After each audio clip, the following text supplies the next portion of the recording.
been quite some time since we've gotten a really well-received Star Wars title, with EA's Battlefront eliciting a meh from most gamers, and prior to that, EA's Star Wars MMO bringing out an I, for one, look to the passionate fans of the Star Wars community to produce some of the funnest gaming content available. Be it converting a non-Star Wars title like Sins of a Solar Empire, or updating a classic Star Wars game like, say, Empire at War, these are some of the best Star Wars mods out now to help you get your Star Wars gaming fix. Hello, ladies and gentlemen, my name's Captain Shaq, and welcome to my top 10 Star Wars mods for this year. Please keep in mind, this list isn't really about comparing the different mods against each other, but more of just a list of mods that I think every Star Wars PC gamer should check out. Also, it's probably going to end up being more than 10 mods, just because I can't help myself, and there's so much goodness out there. Number 10, Star Wars Bear Force 2.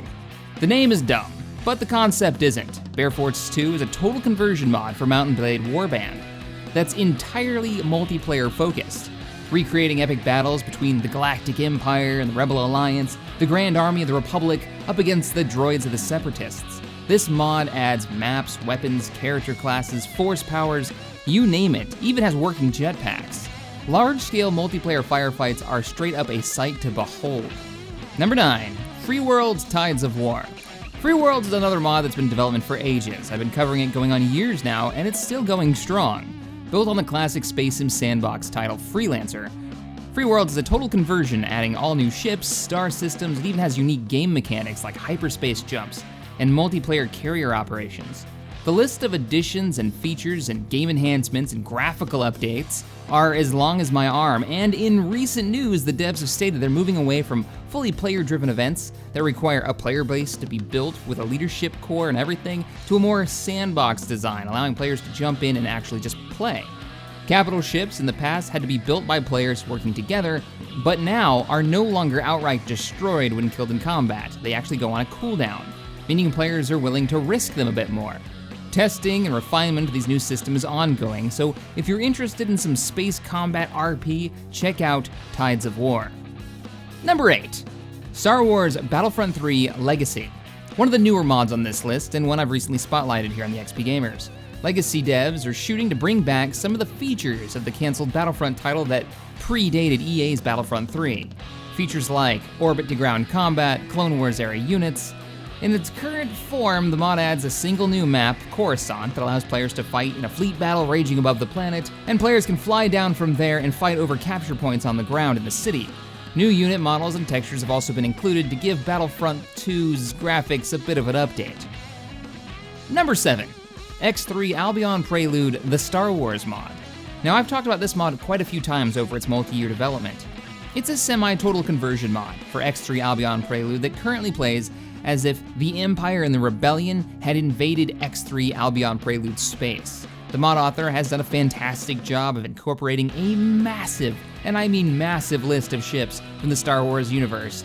With new weapons, new stations, this sandbox title for X3 Albion Prelude just screams Star Wars. For those of you that don't know, X3 AP is a large-scale universe that is an active living world. NPCs travel, trade, fight. You, the player, are tasked with setting your own goals. Be it becoming a bounty hunter to build a trade or military empire, you can fly and command just about every ship you see in the game. With this mod, you can join the Empire and command anything from a wing of TIE fighters to a Star Destroyer with its massive wings of TIE fighters and TIE bombers, to a squadron of X-Wings and work for the Rebellion. He's even introduced some of the classic ships from the Clone Wars era and even the Old Republic era as remakes or rebuilds by the Teladi. These are like collector's edition ships. It's recently been announced that this mod will be ported over to LidCube's universe as an expansion for that mod, and seeing how that's one of the best mods for X3 AP, I am totally down for that. You'll probably see a Let's Play of it when it happens. Number 6, Galaxy at War. Now, this title's been in development for a while, and I have spotlighted it a couple times in the past, but I've had some issues getting it to load properly to allow me to do more spotlights, so I kind of put it on hold for now. But it has to be said, the current version that's out, and the one that they're currently designing, looks amazing. This is a real-time strategy title that has some of the deepest mechanics that we've ever seen. You can actually equip your troops with different gear and equipment. You can design your own battles. There's quite a few YouTube channels out there right now that have nothing but gameplay of this mod, and for good reason. It allows you to make some of the battles that you've seen from the Clone Wars and, of course, from the original trilogy. It's a fantastic mod. I highly recommend you check it out if you've got Minute War 2 Assault Squad. Number 5, Republic at War and the Clone Wars mod. Yeah, I'm cheating on this one a little bit and putting 2 mods in one. Both these mods take the classic Star Wars real-time strategy title, Empire at War Forces of Corruption, and it brings it straight into the Clone Wars era, but in different and unique ways between the two of them. Now, I've done Let's Plays of both of these mods, and they're a ton of fun. Sadly, each has major issues like broken AI for some players or horrible FPS in late game. Republic at War has had some updates posted in its image section of the ModDB page, so it is getting an update soon, and the Clone Wars mod authors are working on a new patch as of November 15th to fix some of the original issues. Hopefully those patches come out and fix some of these because they are great mods that play very differently. Number 4, Sins of a Galactic Empire and Star Wars Interregnum. Yep, that's another 2 mods in one number category? We'll go with number. If you're a fan of Star Wars and Sins of a Solar Empire, then you owe it to yourself to try both of these Star Wars Total Conversion mods for Sins of a Solar Empire Rebellion. The original game Sins is a 4X strategy game that was one of the first ones to be real-time, allowing you to zoom out, seeing the epically large galaxy, and then zoom all the way in to see a single fighter in the middle of a fleet fight. It's scale that makes this game impressive. Now add in a Star Wars Total Conversion on top of it, and you get some of the best real-time strategy Star Wars gaming that you can find right now. If you'd like to see some of the major differences between how each of these mods play and look, I recommend you check out the links in the description, a few gameplay videos that I posted, or just check out their ModDB pages. Number 3, a bunch of mods for Stellaris. Yeah, oh yeah, I might as well say this is a top 30. Stellaris has been a major boon to the sci-fi modders this year, with 2 Star Trek mods on the way, one of them already out and playable, and one of them coming soon from Star Trek Armada 3's developers. This particular game has a lot of cool content that you can mix together using the Steam Workshop. There are mods for this like the Sins of the Prophets Halo Pack, the 2 Star Trek mods that I mentioned before, and of course, a plethora of Star Wars mods. Star Wars Empire Ships is a mod that I have the most experience with so far, having been running a Let's Play of it. This mod is hands down fantastic. It adds a massive list of new ships, Imperial ships, and even completely new ship classes like the Imperial Carrier, escort vessels, even ships all the way up to Titan-class vessels like the Praetor Battlecruiser and a Super Star Destroyer, I shit you not.